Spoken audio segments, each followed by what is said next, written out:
உமக்கு மேல் ஒருவரும் இல்லையே, எல்லோருக்கும் மேலாக உயர்ந்த உமக்கு மேல் ஒருவரும் இல்லையே. அல்லேலூயா அல்லேலூயா. சனிக்கிழமை உபவாச ஜபம், அதில் பங்கு பெறணும். இங்கே வர முடியலைன்னா வீட்டிலையாவது ஒரு நேரம் உட்கார்ந்து உபவாசித்து ஜெபிக்க வேண்டும். அவிசுவாசத்தை போக்குவதற்கு இயேசுவே சொன்ன ஒரு பதில் என்னது? இந்த ஜாதி பிசாசு உபவாசத்தினாலும் ஜபத்தினாலுமே அன்றி வேற விதத்தினாலும் புறப்பட்டு போகாது. அதுக்கு ஏன் விரட்ட முடியலன்னா உங்களுடைய அவிசுவாசத்தினால தான் அப்படி சொல்லிட்டார். உங்களுடைய அவிசுவாசத்தினால தான் அந்த பிசாசு விரட்ட முடியாமல் போயிடுச்சு. அப்போ அந்த பிசாசு விரட்டணும்னா என்ன செய்யணும்? உபவாசமும் ஜபமும் தேவை. அதனால் ஒவ்வொரு வாரமும் இங்கே உபவாச ஜபம் இருக்கிறது. வர முடியாதவங்க வாரத்தில் ஏதாவது ஒரு நாள் வீட்டிலையே உபவாசித்த கர்த்தருடைய சமூகத்தில் அமர்ந்து ஜெபியுங்கள். அவிசுவாசம் நீங்கிறதுக்கு ஒரே ஒரு வழி தான் சொல்லியிருக்கு. நம்ம எவ்வளோ வசனத்தை அறிக்கை பண்ணுறோம், ஆனால் இந்த விசுவாசம் என்ன ஏமாற்றிக்கிட்டே இருக்கேன். அப்படி பார்த்தோம்னா இந்த அவிசுவாசம்ங்கிற ஒன்று பிசாசு ஏற்கனவே அதெல்லாம் முடியாது இதெல்லாம் முடியாது இப்படி தான் நடக்கும் அப்படின்னு இந்த உலகத்தை ஆக்கி வச்சுட்டான். நம்ம உலகத்தை பார்த்துட்டு ஆமாம் அப்படித்தானே அப்படின்றோம். நாம் உலகத்தை பார்க்கக்கூடாது, கர்த்தரை அவருடைய வார்த்தையை பார்க்க வேண்டும். கர்த்தரை அவருடைய வார்த்தையை பார்க்கறது மாத்திரமல்ல, கொஞ்சம் உபவாசமும் தேவையாக இருக்கிறது. அது மாத்திரமல்ல, டெய்லி காலையில் 11 மணி முதல் 1 மணி வரை இங்கே வசனத்தை கேட்போம், பாடுவோம், துதிப்போம், அந்நிய பாஷையிலையும் பேசுவோம். யாருக்கெல்லாம் முடியுமோ எல்லா நாளும் இருக்குது. எந்த நாளில் வர முடியுமோ வரலாம், யாருக்கு எப்பெல்லாம் வர முடியுமோ வரலாம். காலையில் 11 மணி முதல் 1 மணி வரை இங்கே அந்த ஜபம் இருக்கிறது. பங்கு பெறுங்கள், கர்த்தர் உங்களை ஆசீர்வதிப்பார். அது மாத்திரமல்ல, இந்த 4வது பரிமாணம் பால் யாங்கிச்சோ கொரியாக்காரரு அவர் எழுதின புஸ்தகம். இது எத்தனை பேர் வீட்டில் கையில் வச்சுருக்கீங்க? 4வது பரிமாணம். சரி, இந்த அதாவது 3 பரிமாணங்களை தெரியும்: நீளம், அகலம், உயரம். 4வதா நம்முடைய வாழ்க்கையில் ஆவி மண்டலத்தில் இருக்கக்கூடிய சட்டதிட்டங்கள். இயற்கை மண்டலத்தில் இருக்கிற எல்லாத்தையும் 3 பரிமாணங்களில் அடக்கிடுறீங்க, நீளம், அகலம், உயரத்தில். ஆனால் 4வது பரிமாணம் என்று சொல்லப்படுவது ஆவி மண்டலத்தில். இயற்கை மண்டலத்தில் இருக்கிறத வச்சு அதை கண்டுபிடிக்க முடியாது. ஆவி மண்டலத்தோடைய சட்டதிட்டங்கள்: தேவன் ஆவியாக இருக்கிறார், பிசாசு ஆவியாக இருக்கிறான், நீங்களும் நானும் கூட ஆவியாக தான் இருக்கிறோம். நம்ம இந்த சரீரத்துக்குள்ளே இருக்கோம், நம்முடைய ஆவி சரீரத்துக்குள்ளே இருக்கு, அவ்வளோதான். அப்போ இந்த ஆவி மண்டலத்துக்குரிய சட்டதிட்டங்கள் அது எதன் அடிப்படையில் இயங்குகிறது அப்படியெல்லாம் நீங்கள் பார்க்கணுமானா, தேவனுடைய வார்த்தைகளை, ஆவி மண்டலம் தேவனுடைய வார்த்தைகளுக்கு அடங்கி இருக்கிறது.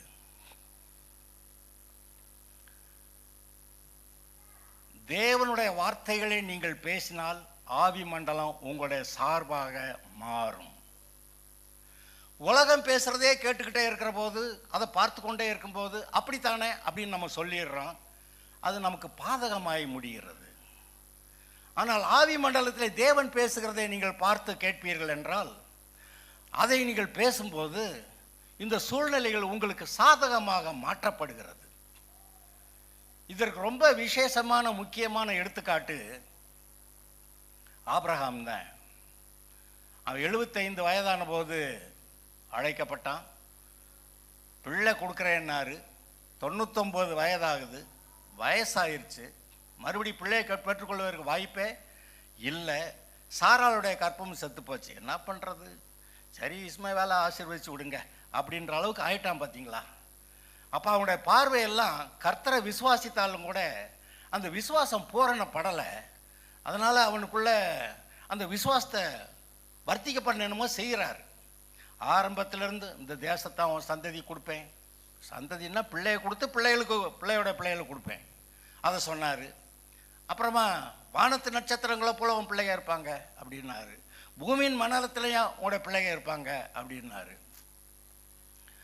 அப்புறம் சொன்னார், உன் வீட்டில் பிறந்தவன் அவன் இந்த உன்னுடைய ஆஸ்திகளுக்கெல்லாம் சொந்தக்காரன் இல்லை, உன்னுடைய குமாரன் சாராளுக்கு பிறக்கிற உன்னுடைய குமாரனே இந்த ஆஸ்திகளுக்கு சொந்தக்காரனாக இருப்பான் அப்படி சொன்னார். அப்படின்னா ஒவ்வொரு இடத்துலையும் அவனுக்கு விசுவாசத்தை வளர்க்கறதுக்கு ஒரு வார்த்தையை பேசிக்கிட்டே வர்றார். அப்படியே அவனுடைய விசுவாசத்தை வளர்த்தாரு. விசுவாசம் எப்போ பூரணமாச்சோ அவன் தேடின அந்த ஈசாக்கு பிறந்துட்டான். கடைசி நேரத்தில் அவனுக்கு ஒரு டோஸ் விட்டாருன்னு கூட நான் நினைக்கிறேன். ஏன்டா நான் இத்தனை தடவை உழவு சொல்லிக்கிட்டு இருக்கிறேன், நீ மறுபடியும் போய் அது முடியாதுன்னு சொல்லிட்டு இஸ்மவேலை ஆசீர்வதின்னு சொல்கிற படா அப்படி சொல்லிட்டாருன்னு நினைக்கிறேன். தமிழ் பைபிளில் எல்லாம் பேசிட்டு கர்த்தர் எழுந்தருளினார்னு போட்டிருக்காது. அது சரியான டிரான்ஸ்லேஷன் இல்லை. கோச்சுக்கிட்டு போனார்னு அர்த்தம். இவரே கோச்சுக்கிட்டாரு, நம்ம என்ன பண்ணுறது அப்படின்னு சொல்லி சொல்கிறத நம்பிடுவோம். இல்லாதவைகளை இருக்கிறவைகளை போல அழைக்கிறவர், மரித்தோரை உயிரோட எழுப்புகிற தேவன். அப்படி விசுவாசம் வச்சு என் சரீரம் இப்படி பலவீனமாக போனாலும், சாராவுடைய கற்பை செத்து போனால், கர்த்தர் சொன்னபடி ஈசாக்கு பிறக்கிறான் அப்படின்னு சொல்லி ஸ்தோத்திர ஆண்டவரே அவரை துதித்து கனம் பண்ணானே. அப்பொழுது அவன் சரீரமும் வாலிபத்துக்குரிய சரீரமாய் மாறியது. அவன் எதிர்பார்த்த ஈசாக்கு பிறந்தான். இதை பற்றி இந்த புஸ்தகத்தில், இந்த 4வது பரிமாணம்ங்கிற இந்த புஸ்தகத்தில் இதில் எழுதியிருக்கிறாரு. அதுக்காக தான் இந்த புஸ்தகத்தை இன்றைக்கி நான் உங்கள்கிட்ட இன்ட்ரடியூஸ் பண்ணுறேன். ஏற்கனவே வாங்கி படித்தவர்களுக்காக நன்றி. இல்லாதவங்களுக்கு இங்கே புஸ்தகம் வாங்கி வச்சுருக்கேன். புஸ்தகத்தில் 150 ரூபா விலை போட்டிருக்கு. நான் நிறையா கேட்டு வாங்கினதுனால 120 ரூபாய்க்கு கொடுத்தாங்க.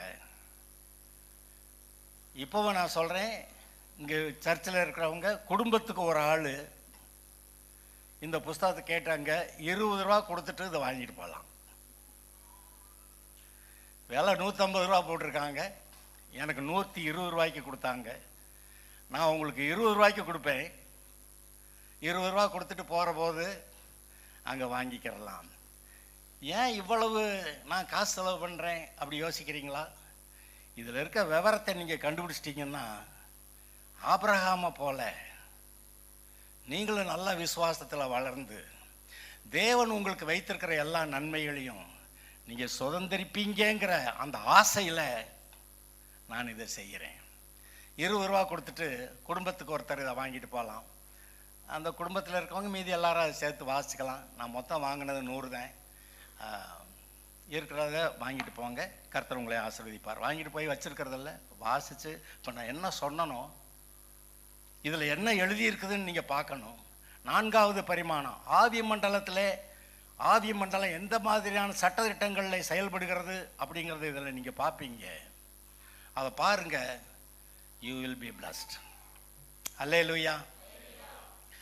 ஆபிரகாம் எப்படி ஆசீர்வதிக்கப்பட்டானோ அதுபோல் நீங்கள் ஆசீர்வதிக்கப்படணும்னு கர்த்தர் விரும்புகிறார். வசனம் எங்கே இருக்கு? வசனம் ஆபிரகாம் ஆசீர்வதிக்கப்பட்டது போல் நீங்கள் ஆசீர்வதிக்கப்படணும்னு கர்த்தர் விரும்புகிறாருன்னு கலாத்தியர் 3:13-14. ஓகே. மரத்திலே தூக்கப்பட்ட எவனும் சபிக்கப்பட்டவன் என்று எழுதியிருக்கிறபடி கிறிஸ்து நமக்காக சாபமாகி நியாயப்பிரமாணத்தின் சாபத்துக்கு நம்மை நீங்களாக்கி மீட்டு கொண்டார். அடுத்த வசனம், ஆபிரகாமுக்கு உண்டான ஆசீர்வாதம் கிறிஸ்து இயேசுவின் மூலமாய் நமக்கு உண்டாயிருக்கும்படி. பாருங்க, ஆபிரகாமின் ஆசீர்வாதம் கிறிஸ்து இயேசுவின் மூலமாய் நமக்கு உண்டாயிருக்கும்படி. அப்போ நமக்கு என்னதான் கொடுக்கணுங்கிறாராம்? ஆபிரகாமுடைய ஆசீர்வாதம் உனக்கு அப்படின்றாரு. ஆபிரகாம் வெள்ளியும் பொண்ணும் மிகுந்த சீமானாக இருந்தான். அவனுக்கு பிள்ளை இல்லாதவன் பிள்ளையை கேட்டு பெற்றுக்கொண்டான். அது மாத்திரமல்ல, தேவனோடு கூட உடன்படிக்கை பண்ணி அவருடையது பூரா என்னுடையது அப்படி வாங்கிட்டான். இயேசு சொன்னாரு, பிதாவுடையதெல்லாம் என்னுடையது. அப்புறம் உடன்படிக்கையில் இயேசுவை அவன் பெற்றுக்கொள்கிறான், தன்னுடைய குமாரனை கொடுக்குறேன்றான்.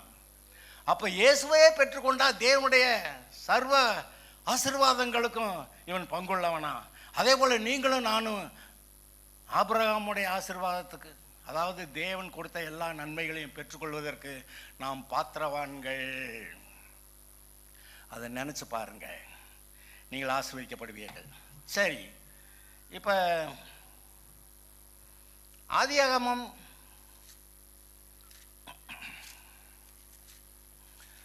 ஆதியாகமம்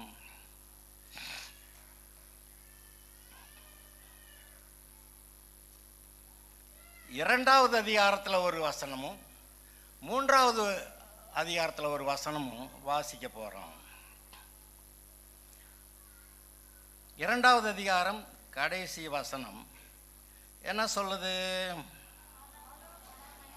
ஆதாமும் அவன் மனைவியாகிய இருவரும் நிர்வாணிகளாயிருந்தும் வெட்கப்படாதிருந்தார்கள். ஆதாம் ஏவாளுக்கு பயம் ஏதாவது இருந்துச்சா? பயமும் இல்லை, வெட்கமும் இல்லை. அவங்க தங்களை பற்றி வெட்கப்படுவதற்கு எதுவுமே இல்லாமல் இருந்தாங்க. ஆனால் 3வது அதிகாரத்தில் 9வது வசனத்திலிருந்து பார்த்தீங்கன்னா, 8லிருந்தே கூட வாசிக்கலாம். 7. அப்பொழுது அவர்கள் இருவருடைய கண்களும் திறக்கப்பட்டது. அவர்கள் தாங்கள் நிர்வாணிகள் என்று அறிந்து அத்தி இலைகளை தைத்து தங்களுக்கு கச்சைகளை உண்டு பண்ணினார்கள். பகலில் குளிர்ச்சியான வேளையிலே தோட்டத்தில் உலாவுகிற தேவனாகிய கர்த்தருடைய சத்தத்தை அவர்கள் கேட்டார்கள். அப்பொழுது ஆதாமும் அவன் மனைவியும் தேவனாகிய கர்த்தருடைய சந்நிதிக்கு விலகி, என்னது சந்நிதிக்கு விலகி அவரை விட்டு ஓடுறாங்க. தோட்டத்தின் விருட்சங்களுக்குள்ளே ஒளிந்து கொண்டார்கள். ஒளிஞ்சுக்கிற வேற செய்கிறான். அப்பொழுது தேவனாகிய கர்த்தர் ஆதாமை கூப்பிட்டு, நீ எங்கே இருக்கிறாய் என்றார். அதற்கு அவன், நான் தேவரீருடைய சத்தத்தை தோட்டத்திலே கேட்டு நான் நிர்வாணியாக இருக்கிறதுனால் பயந்து ஒளிந்து கொண்டேன். அப்பொழுது அவர், நீ நிர்வாணி என்று உனக்கு அறிவித்தவன் யார்? புசிக்க வேண்டாம் என்று நான் உனக்கு விலக்கின விருட்சத்தின் கனியை புசித்தாயோ என்றார். இந்த விஷயத்தை கொஞ்சம் நல்லா கவனிங்க. 7வது வசனம். அப்பொழுது அவர்கள் இருவருடைய கண்களும் திறக்கப்பட்டது. அவர்கள் தங்கள் நிர்வாணிகள் என்று அறிந்து அத்தி இலைகளை தைத்து தங்களுக்கு கச்சைகளை உண்டு பண்ணினார்கள். என்னவா, நிர்வாணமாக இருக்கிறது இப்போ ரொம்ப கேவலமாக இருக்குது. தேவன் சிருஷ்டித்த போது இருந்த நிர்வாணம் அது அவங்களுக்கு நிர்வாணமாகவே தெரியலை. நான் பைபிள் சொல்லுது, எல்லாரும் பாவம் செய்து தேவ மகிமை அற்றவர்களாகி. அப்போ தேவ மகிமை தான் அவங்களுக்கு ட்ரெஸ்ஸாகவே இருந்திருக்குது. பாவம் செஞ்சவொன்னே தேவ மகிமை போயிடுச்சு. இப்போ அவங்க நிர்வாணியாக இருக்கிறாங்கன்னு வெட்கப்பட்டு பயந்து ஓடி ஒளிஞ்சு, கர்த்தர் முன்னாடி யாராவது ஒளிஞ்சுக்கிற முடியுமா? ஆனால் ஓடி ஒளியணுங்கிறான்.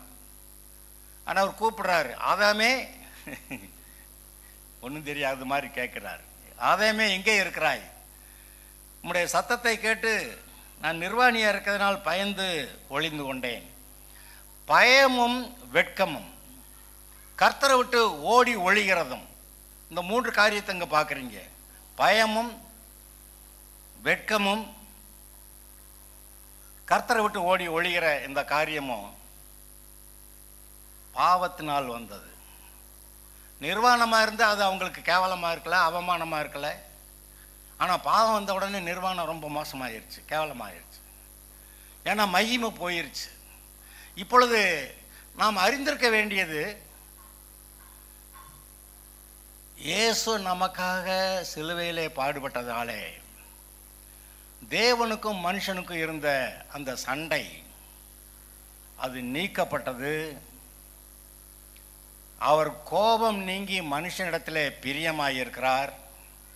எவ்வளவு பிரியமாயிருக்கிறார்னு நம்ம ஒன்றுமே நான் உன்னை திட்டவே மாட்டேன்டா அப்படி சொல்கிற அளவுக்கு அவர் ஆயிட்டார். அதை ஏசாயா 54 ஒரு வசனத்தில் வாசிக்கலாம். ஏசாயா 54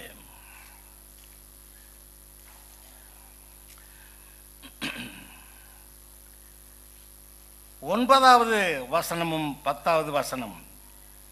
இது எனக்கு நோவாவின் காலத்தில் உண்டான வெள்ளம் போல இருக்கும். அதாவது உன்னுடைய வாழ்க்கையில் இப்போ இவ்வளவு பாடுபட்டிருக்கிறியே, இவ்வளவு பாடுகளும் என்னை பொறுத்த வரைக்கும் நோவாவுடைய காலத்தில் அங்கே உண்டான துன்பங்கள் போல இருக்குது.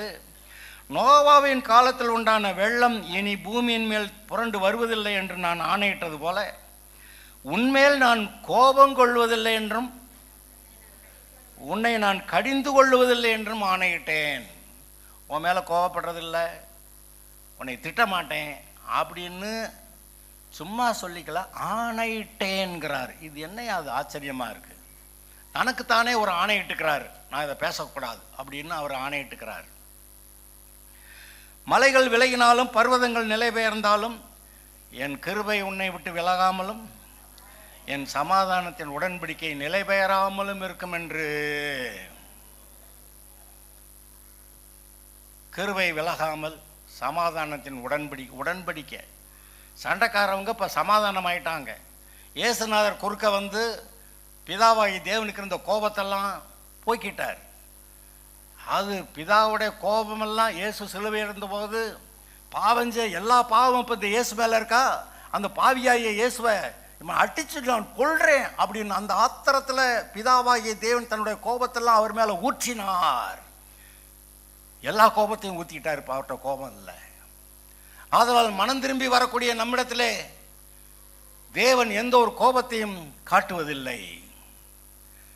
இப்போதான் கேட்டீங்க, பிள்ளைங்க சொன்னபடி கேட்காம என்னவோ செஞ்சால் கூட பெற்றோர் வந்து உடனே ஒன்று அடிக்கடியெல்லாம் போடுறதில்லை. அவனை ஒழுங்குபடுத்துறதுக்கு என்ன பேசணுமோ அதை பேசிகிட்டு இருக்கிறாரு. இன்றைக்கு நம்மிடத்திலையும் கூட நம்மை ஒழுங்குபடுத்துவதற்கு நம்மிடத்தில் என்ன பேச வேண்டுமோ அதை பேசி கொண்டிருக்கிறார். இங்கே பார்த்தோம், ஆதாம் பாவம் செய்த பிறகு வெட்கம் வந்து விட்டது, பயம் வந்து விட்டது, ஓடி ஒளிந்து கொள்ளக்கூடிய நிலைமை வந்தது. அந்த பாவத்தின் பலன் அது மரணம். அது ஆவிக்குரிய மரணம், பிறகு சரீர மரணம், அடுத்து வரக்கூடியது ரெண்டாவது மரணம், அது நரகத்துக்கே போகக்கூடியது. ஆதலால் இந்த இயேசு பரிகாரம் செய்த போது என்ன நடந்திருக்கு? வெட்கமும் போகுது, பயமும் போகுது. கர்த்தர்ட்ட தைரியமாய் வந்து அவருடைய நன்மைகளை பெற்றுக்கொள்வதற்கு ஒரு உடன்படிக்கை, சமாதானத்தின் உடன்படிக்கை நிலை பெயராமலும் இருக்கும் என்றார். இன்றைக்கு அதனால தான் நம்ம கர்த்தரிடத்தில் தைரியமாய் வருகிறோம். பழைய ஏற்பாட்டு காலத்தில் அந்த கிருபாசன தண்டையில் பிரதான ஆசிரியரின் மாத்திரம் வருஷத்துக்கு ஒரு தடவை ரத்தத்தோட பிரவேசிக்கலாம். 7 தடவை அந்த கிருபாசனத்தின் மேலே ரத்தத்தை தெளிக்கணும். அது என்ன ரத்தம்? இயேசுவின் ரத்தம். அதை தெளிக்கணும். அப்போதான் ஒரு தடவை தான், வருஷத்துக்கு ஒரு தடவை. சகல வேலையிலேயே நீ உள்ள வராத, செத்து போயிடுவேன்னு சொல்லியிருந்தார். அது ரொம்ப பயங்கரமான இடம். அது மாத்திரமல்ல, அவர் என்ன செய்திருந்தார்? இந்த 10 கற்பனைகள், 10 கற்பனையுமே மனுஷனுடைய கீழ்ப்படியாமையை காட்டுகிறது. இதை செய்யாதன்னா அதை செய்வான். வேறு தெய்வம் வேண்டான்னு சொன்னால் அது வேறு தெய்வத்தை வச்சுக்கிடுவான். விக்கிரக ஆராதனை வேண்டான்னா அது கொண்டு வந்து வச்சுக்கிடுவான். இந்த ஓய்வு நாளை பரிசுத்தமாக ஆசரிக்கணும்னா அந்த நாளைக்கு தான் வேற ஒரு வேலையை கண்டுபிடிப்பான். கர்த்தருடைய நாமத்தை வீணிலே வழங்காதிருப்பாயாக, பேரை கெடுக்காதன்னா ஏதோ ஒன்றில் போய் கர்த்தருடைய பேரை கெடுக்கிற மாதிரி அது ஏதோ ஒன்று செஞ்சு விட்டுறான். தகப்பனையும் தாயையும் கனம் பண்ணுவாயாக அப்படின்னா இன்றைக்கி எவ்வளோ பேர் தங்களுடைய தகப்பனையும் தாயையும் கனம் பண்ணாமல் அவங்களுடைய வாழ்க்கையில் பார்த்தீங்கன்னா அவங்க சொத்து பூரா எடுத்துக்கிட்டு தகப்பனையும் தாயையும் வெளியேற்றி விடுற ஆட்கள்லாம் நம்ம கேள்விப்படுறோம். முதியோர் இல்லத்தில் கொண்டு போய் சேர்த்து விட்டா நீ அங்கே இருந்துக்க அப்படின்னு. இப்படியெல்லாம் எவ்வளோ நடக்குதுன்னு நீங்கள் பார்க்குறீங்க. ஆனால் இவர் சொல்கிறாரு அப்படியெல்லாம் செய்யாதேன்னு. அதுதான் செய்கிறாங்க. கொலை செய்யாதிருப்பாயாக, விபச்சாரம் செய்யாதிருப்பாயாக, களவு செய்யாதிருப்பாயாக, பொய் சாட்சி சொல்லாதிருப்பாயாக, இன்னொருத்தனுடைய எதையும் இச்சியாதிருப்பாயாகன்னா அதை தான் எல்லாத்தையும் செய்கிறான். சில ஆட்கள் வந்து அறிவாக எடுத்து ஒருத்தரை வெட்டி கொலை செய்கிறதில்ல, வாயாலே பேசி, அது இதை விட ஈஸியாக இருக்குது. வாயாலே பேசி கொலை செய்கிறாங்க. என்னை இப்படி சொல்லிட்டான், என் பையன் இப்படி சொல்லிவிட்டேன், நான் போய் தற்கொலை பண்ணிக்கிறேன்னு போகிற ஆட்களும் இருக்கிறாங்க. இந்த கீழ்ப்படியாமைக்கு சம்பந்தப்பட்ட இந்த வசனங்கள் 10 காரியங்கள் அந்த பலகைகளை தூக்கி ஒரு பெட்டிக்குள்ளே போட்டு, அப்புறம் இன்னும் 2 கீழ்ப்படியாமைக்குரிய காரியம் என்ன இருந்துச்சு? ஆரோனுடைய துளிர்த்த கோல். ஆரோனுடைய கோல் மட்டும்தான் துளிர்த்து இருந்துச்சு. மீதியோடைய கோல்லாம் அது காஞ்ச கோல் காஞ்சதாகவே இருந்துருச்சு. அப்போ இந்த மீதி ஆட்கள்லாம், ஆரோன் நீ மட்டும்தான் அங்கே தூபம் காட்டணுமா, நாங்கள்லாம் இல்லையா? அது சண்டை போட்டு தானே அந்த பிரச்சனை இங்கே வந்துச்சு. அப்போ கர்த்தர் சொல்கிறாரு, ஆளுக்கு ஒரு கோல் எடுத்துகிட்டு வந்து கர்த்தருடைய சந்நிதியில் வை, அடுத்த நாள் பாரு, ஆரோனுடைய கோல் மாத்திரம் துளிர்த்து பூத்து காய்த்து பழமெல்லாம் இருந்துச்சு, மீதி கோள்கள்லாம் அப்படியே இருந்துச்சு. அப்புறம் அவன் வந்து நமக்கு இல்லை அப்படின்னு அவன் குச்சி எடுத்துகிட்டு போயிட்டான். அது அந்த இஸ்ரவேலோடைய கீழ்ப்படியாமையை காட்டுகிற ஒன்று. மன்னா கர்த்தர் கொடுத்த தூதனின் அப்பந்தான். ஆனால் இவங்க என்ன, இந்த மன்னா எதுக்கு அப்படின்னு சொல்லி கேட்டாங்க. ஆனால் தேனிட்ட பணியாரம் போல இருந்துச்சான். இது என்னத்துக்கு இந்த மன்னா அப்படி சொன்னாங்களாம். 6 நாள் 5 நாட்களுக்கு நீ அன்னன்னைக்கு தேவையானதை பொறுக்க, 6ஆவது நாள் 7ஆவது நாளைக்கும் சேர்த்து 2 மடங்கு எடுன்னா, அந்த 6ஆவது நாளில் 2 மடங்கு எடுத்தால் ஓகே. ஆனால் மற்ற நாட்களில் அது ஒரு நாளைக்கு தேவையான விட அதிகமாக எடுத்தால் பூச்சி பிடிச்சி போச்சு, நாரி போச்சு. ஆனால் இவங்க அதெல்லாம் செஞ்சாங்களாம். அதெல்லாம் அவங்களுடைய கீழ்ப்படியாமையை காட்டுது. அதனால் அவர் என்ன பண்ணார், இனிமேல் என் பிள்ளைகள் மேலே குற்றஞ்சாட்டுகிற எதையுமே நான் கண்ணில் பார்க்கறதில்ல. அந்த 10 கற்பனைகளையும் சரி, ஆரோனுடைய துளிர்த்த கோலையும் சரி, இந்த மன்னாவையும் சரி கொண்டு வாங்கடா அப்படி சொல்லி இந்த பெட்டிக்குள்ளே போட்டு மூடுங்கடா அப்படின்னு மேலே ஒரு கிருபாசனம், கிருபையின் ஆசனம், அதை போட்டு மேலே ஏறி உட்காந்துக்கிட்டாராம். நான் இந்த 10 கற்பனையை பார்க்க போகிறதில்ல, ஆரோனுடைய துளிர்த்த கோல் அதையும் பார்க்க போகிறதில்ல, மன்னாவையும் பார்க்க போகிறதில்லை. 10வதுக்கு இயேசுவானவர் வந்து இந்த 10 கற்பனைகளை சிலுவையிலே ஆணி அடைத்து அறைந்து விடுவார் அப்படின்னு அவருக்கு தெரிஞ்சதுனால, அந்த 10 கற்பனை தன்னை விட்டு நீக்கப்படுகிறது, தனக்கு முன்பாக இருந்து நீக்கப்படுகிறது என்று தெரிந்ததுனால, அதை போடு உள்ளே போட்டு பலகையை போட்டு, அது பொன்னாலான ஒரு பொன்னால் மூடப்பட்ட ஒரு பலகை, அதை போட்டு அது மேலே அதுதான் சிங்காசனம் இவருக்கு. இவர் சிங்காசனம் எப்படி சிங்காசனம்? ராஜாக்கள் எப்படி சிங்காசனம் போடுவாங்க? பெரிய உயர்ந்த இடத்துல ஒரு பெரிய சிம்மாசனம் ஒன்று வச்சு, அது யானை தந்தங்களால் எல்லாம் அலங்கரிக்கப்பட்டு, சாலமோனுடைய சிங்காசனம் எப்படி இருந்துச்சான், இப்படியெல்லாம் இருந்துச்சான். அப்புறம் இங்கிட்டு 6 சிங்கம், அங்கிட்டு 6 சிங்கம், எவ்வளோ பவர்ஃபுல்னு பாரு அப்படியெல்லாம் சொல்லி இருந்துதான்.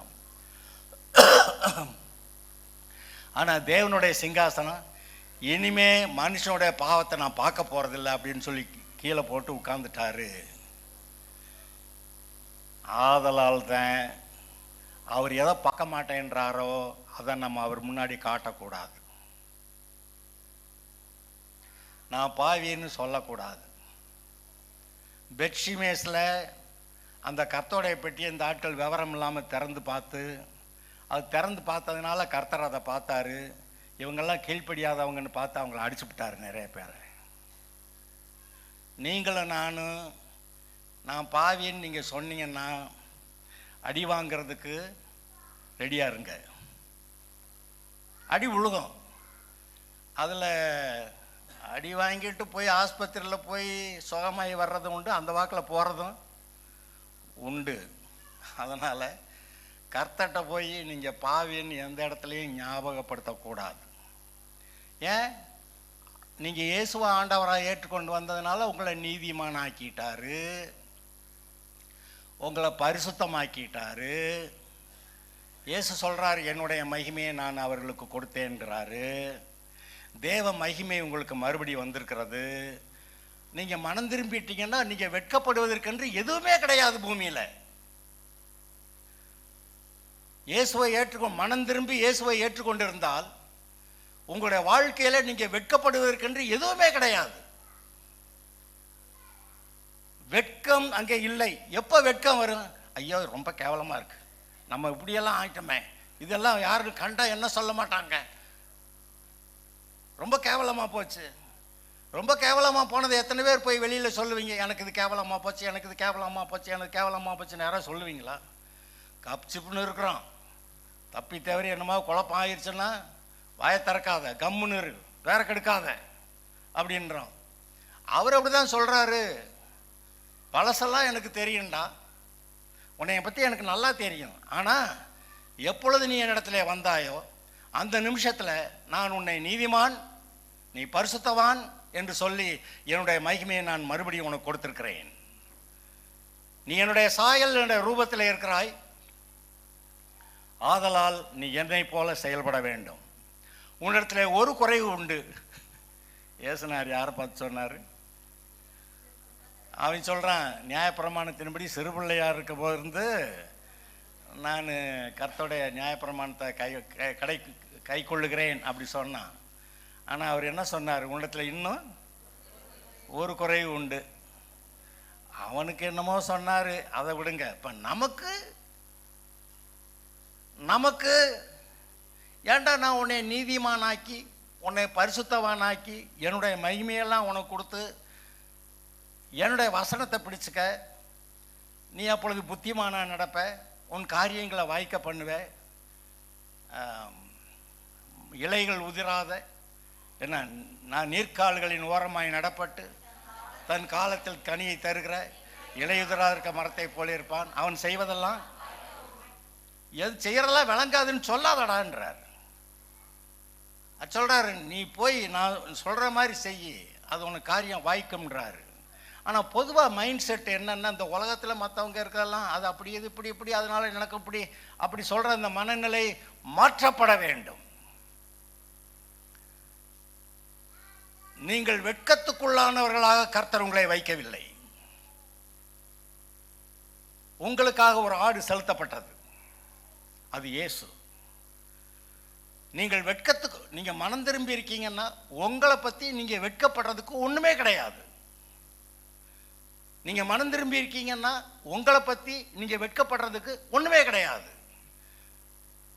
கர்த்தரும் நீங்கள் தைரியமாய் என்னுடைய கிருபாசன தண்டையில கட்டி வரலாம். கிருபையின் ஆசனம், நியாயத்திற்கிற ஆசனம் அல்ல. நியாயத்தீர்ப்பை குறித்து பைபிளில் வாசிச்சிங்கன்னா பிதாவாகிய தேவன் சொல்றாரு, நான் சிருஷ்டிச்ச மனுஷனை நானே நரகத்தில் போட எனக்கு பிடிக்கல, அதனால இயேசுவை அனுப்புறேன், குமாரன் போய் நியாயம் தீர்க்கட்டும் அப்படின்னு அவர் சொல்லிடுறாரு. இயேசு வந்தப்போ அவர் சொல்றாரு, நான் ரட்சிக்க தானே வந்தேன், நான் நியாயம் தீர்த்தவனை நரகத்துக்கு அனுப்ப வந்தேன் அப்படின்னு சொல்லிட்டு நான் நியாயம் தீர்க்க மாட்டேன் அப்படி சொல்லிட்டு என்ன சொல்ல வர்றாரு? ஏப்பா நீங்கள் மோசேன்னு சொல்லி அவனுடைய நியாயப்பிரமாணம்னு சொல்லி அந்த நியாயப்பிரமாணத்தை நீங்கள் ஒழுங்காக கடைப்பிடிக்காதனால அந்த மோசே தாண்டா உங்களை குற்றம் சாட்டுவான்னு இயேசுவே சொல்கிறார். வசனம் இருக்கா? எடுத்து காட்டுங்க யாராவது.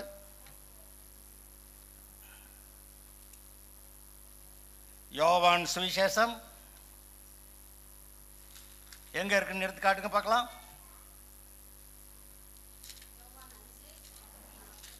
யோவான் 5:45 44 45 வாசிக்கலாம். தேவனாலே மாத்திரம் வருகிற மகிமையை தேடாமல் ஒருவரால் ஒருவர் மகிமையை ஏற்றுக்கொள்ளுகிற நீங்கள் எப்படி விசுவாசிப்பீர்கள்? பிதாவிடத்தில் நான் உங்கள் மேல் குற்றஞ்சாட்டுவேன் என்று நினையாதிருங்கள். குற்றஞ்சாட்ட கூட மாட்டாராம் இயேசு. பிதாவிடத்தில் நான் உங்களை குற்றஞ்சாட்டுவேன் என்று நினையாதிருங்கள். நீங்கள் நம்புகிற மோசேயே உங்கள் மேல் குற்றஞ்சாட்டுவான். மோசையுடைய நியாயப்பிரமாணம்னே சொல்லி அந்த 10 கற்பனைகளை பின்பற்றேன்னு சொல்லி கர்த்தருடைய கிருபையை விட்டுட்டியாடா? அந்த மோசையை நியாயப்பிரமாணம் சொல்லி அந்த மோசையை தான் உன்னை குற்றஞ்சாட்டுவான் அப்படி சொல்லிவிட்டாரு. நீங்கள் மோசையை விசுவாசித்தீர்களானால் என்னை விசுவாசிப்பீர்கள். அவன் என்னை குறித்து எழுதியிருக்கிறானே. அவன் எழுதிய வாக்கியங்களை நீங்கள் விசுவாசியாமல் இருந்தால் நான் சொல்லுகிற வசனங்களை எப்படி விசுவாசிப்பீர்கள் என்றார். அப்ப இவருடைய இரக்கம் கிருபையினால மனுஷர் மேல் குற்றஞ்சாட்டுகிற நியாயப்பிரமாணத்தையும் மனுஷருடைய கீழ்ப்படியாமைக்கு அடையாளமாக இருக்கிற அந்த ஆரோனுடைய தொழிற்கோல் அப்புறம் அந்த மண்ணா வைத்திருந்த பாத்திரம் எல்லாவற்றையும், இதெல்லாம் என் கண்ணு முன்னாடி இருக்கக்கூடாது, நான் இதை பார்க்கவே கூடாது என்று சொல்லி ஒரு பெட்டிக்குள்ளே வைத்து அதை வேற யார் வந்து எடுத்து வெளியே போட்டுறக்கூடாது அப்படின்னு சொல்லி அது மேலே ஏறி உட்கார்ந்து கிருபையின் ஆசனம், அந்த மேலே போட்ட அந்த பிளாங்க், அந்த பலகைக்கு கிருபாசனம் என்று பெயர். கிருபாசனம் என்று சர்ச்சு பெயர் கூட வச்சுருக்காங்க. கிருபையின் ஆசனம். நான் கிருபையின் ஆசனத்தில் உட்கார்ந்து உனக்கு எல்லா காரியங்களையும் செய்வேன் என்று சொல்லுகிற கர்த்தரிடத்தில் அவர் எதையெல்லாம் பார்க்கக்கூடாதுன்னு சொன்னாரோ அதை பார்க்குற மாதிரி நீங்கள் உங்களை பாவின்னு சொல்லக்கூடாது.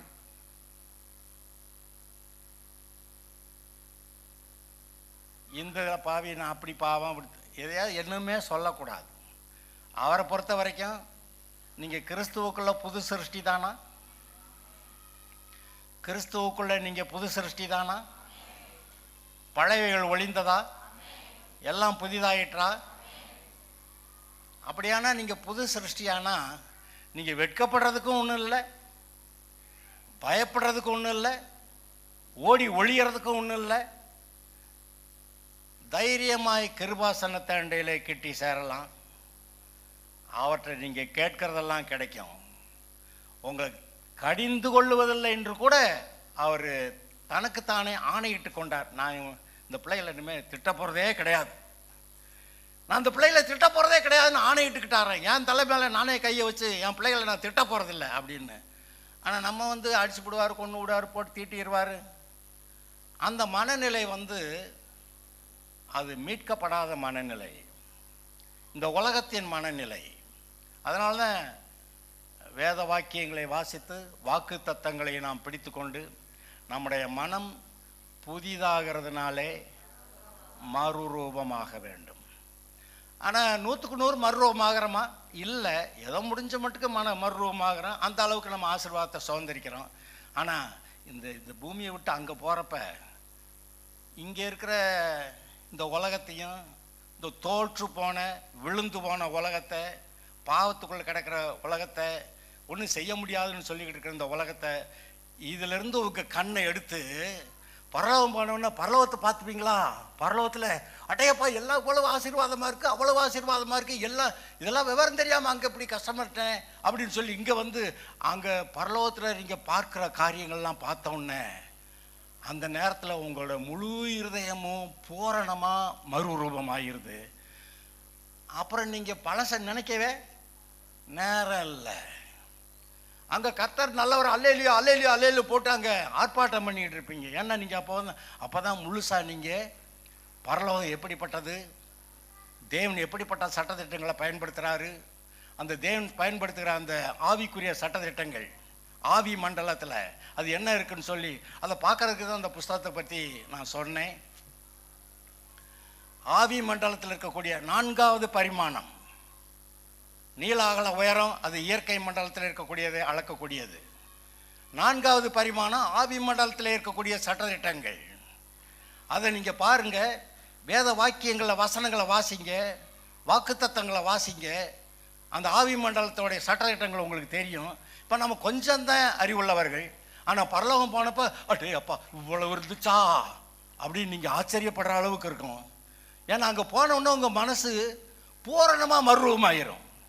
இங்கே இருக்கிறப்ப மறுரூபமாக விடாமல் தடுக்கிறதுக்கு பிசாசு எதையாவது சொல்லிக்கிட்டே இருக்கான். அதனால் நம்ம இப்படி கொஞ்சம் கொஞ்சமாக வளர்ந்து 30லேருந்து 40, 40லேருந்து 50 அவ்வளோதான் வளர்கிறோம். ஆனால் அங்கே போனோடனே அதை கண்டவுடனே பழைய பொய்களுக்கு இடமில்லை. அங்கே சத்தியத்தை பார்க்குறீங்க, கர்த்தர் வைத்திருக்கிற ஆசீர்வாதங்களை பார்க்குறீங்க. அதே ஆசீர்வாதங்கள் இப்பொழுது முழுசுமாக பூரணமாக அந்த வாக்கு தத்தங்களில் கொடுத்துருக்கிறாரு. பரலோகத்தின் ஆசீர்வாதங்கள் எல்லாவற்றையும் பரிபூரணமாக இந்த வாக்கு தத்தங்களிலே கொடுத்திருக்கிறார். விசுவாசிக்க முடியாது இருந்தாலும் விசுவாசிக்கணும். அப்படிதான் ஆபிரகாம் செஞ்சான். இந்த சரீரை இதை வச்சு தேருமா அப்படின்னா, ஆனால் அவர் சொன்ன வார்த்தையின்படி அப்படி ஆகிறது என்று சொல்லி கர்த்தரை ஸ்தோத்தரிச்சான். வாலிபம் திரும்பியது, பிள்ளையை பெற்றி கொண்டான். உங்களுக்கும் கூட முடியாது என்று சொல்கிற காரியத்தை நீங்கள் செய்து முடிப்பீர்கள். என்ன சொல்லணும்? எனக்கு விரோதமாக இருக்குது, இந்த காரியம் எப்படி இருக்கு ஆண்டவரே, இந்த காரியம் எப்படி இருக்குது, இவ்வளோ மோசமாக இருக்குது, இது கேவலமாக இருக்குது அப்படின்னா, இது எல்லாவற்றையும் காட்டில் நீர் பெரியவர், நான் அதை விசுவாசிக்கிறேன். இது எல்லாவற்றையும் மேற்கொள்ள நீர் பெரியவர், எனக்காக நீர் யுத்தம் பண்ணுகிறீர், எனக்கு ஜெயம் கொடுக்கிறீர் என்று நீங்கள் சொல்வீர்கள். ஆனால் நீங்கள் சொன்னபடி ஆகும். சொல்லலாமா? இந்த ஜெபம் பண்ணலாம்.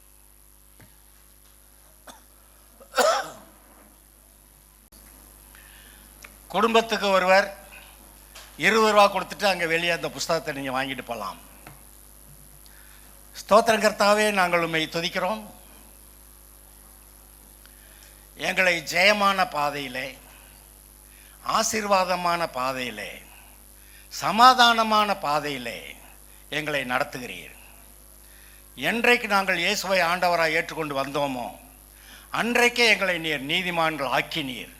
நாங்களா ஆய்க்கிறல, நீர் எங்களை நீதிமான்கள் ஆக்கினீர். நீர் எங்களை பரிசுத்தமாக்கினீர். நீர் எங்களுக்கு உம்முடைய மகிமையை தந்தீர். நீர் எங்களுக்கு உம்முடைய ஞானத்தை கொடுத்திருக்கிறீர். அதெல்லாம் நாங்கள் வேத வாக்கியங்களை வாசிக்கும் போது, கர்த்தருக்கு பயந்தவருடைய வழியிலே நடக்கும்போது, ஏன் இப்போ நாங்கள் கேள்விப்பட்டோமே, கர்த்தரை ஆராதித்து அவருடைய வழியிலே நடக்கும்போது இந்த ஞானம் எங்களுக்கு வருகிறது. நன்றி கர்த்தாவே, அந்த ஞானம் எங்களுக்கு உண்டாகட்டும். நாங்கள் இந்த உலகத்து ஜனங்களை காட்டிலும் ஞானம் உள்ளவர்களாக இருப்போம்னு உங்கள் உபாகமம் 4வது அதிகாரத்தில் எழுதியிருக்கிறீங்க. அந்த உலகத்து ஜனங்களை பார்க்கலாம், எங்களுக்கு போதித்தவர்களை காட்டிலும், மிகவும் பெரிய அனுபவசாலிகளை காட்டிலும், என் வயதுக்கு மேலான அவங்கள அனுபவசாலிகளை காட்டிலும் உயர்ந்தவர்கள் காட்டிலும் நாங்கள் ஞானம் உள்ளவனாக இருக்கேன்னு தாவீது சொன்னானே, அதுபோல கர்த்தாவே நீர் எங்களை ஞானம் உள்ளவர்கள் ஆக்குகிறீர். சொல்லுங்க பார்க்கலாம். கர்த்தாவே, நான் உம்மை விசுவாசிக்கிறேன். கர்த்தருக்கு பயந்து அவர் வழியில் நடக்கிறது தான் ஞானத்தின் ஆரம்பம் என்று எழுதியிருக்கிறது. அது மாத்திரமல்ல, கர்த்தரை ஆராதித்து அவருடைய வசனங்களில் நடக்கிறது ஞானம் என்று எழுதியிருக்கிறதை நாங்கள் கேட்டோம். உமக்கு நன்றி கர்த்தாவே. நாங்கள் உம்மை ஆராதிக்கிறோம், உம்முடைய வசனங்களை கேட்கிறோம். நீர் எங்களை ஞானம் உள்ளவர்களாக்குகிறீர். இயேசுவே, நீரே எங்களுடைய ஞானமும் நீதியும் பரிசுத்தமும் மீட்புமானீர். நீர் எங்களோட கூட சமாதானமாக இருக்கிறீர். சமாதானத்தின் உடன்படிக்கை நீர் எங்களோடு கூட செய்திருக்கிறீர். எங்களை கடிந்து கொள்வதில்லை என்று கூட நீர் சொல்லி இருக்கிறீர். இந்த கிருபை எங்களை விட்டு விலகாது என்று எங்கள் மேல் மனதுருகிற கர்த்தர் நீர் சொல்லி இருக்கிறீர். நன்றி கர்த்தாவே. நாங்கள் உமக்கு பிரியமாய் உம்மை ஆராதிக்கிறவர்களாய் உம்முடைய நன்மைகளை பெற்றுக்கொண்டு வாழ்ந்திருக்க தீர்மானிக்கிறோம். நன்றி கர்த்தாவே. உம்முடைய சமூகத்தில் வரும்போது நாங்கள் புது சிருஷ்டியாய் இருக்கிறபடியால் பழையவைகளை நினைப்பதில்லை, நினைத்தாலும் பேசுவதில்லை, அவைகளை விளக்குகிறோம். கிறிஸ்துவுக்குள் நாங்கள் புது சிருஷ்டியாக நீர் எங்களை எப்படி வைத்திருக்கிறீரோ அப்படியே நாங்கள் எங்களை காண்கிறோம். உம்முடைய பூரண ஆசீர்வாதங்களை பெற்றுக்கொள்ளுகிறோம். உமக்கு மகிமையான சாட்சிகளாய் வாழ தீர்மானிக்கிறோம். புத்திக்கும்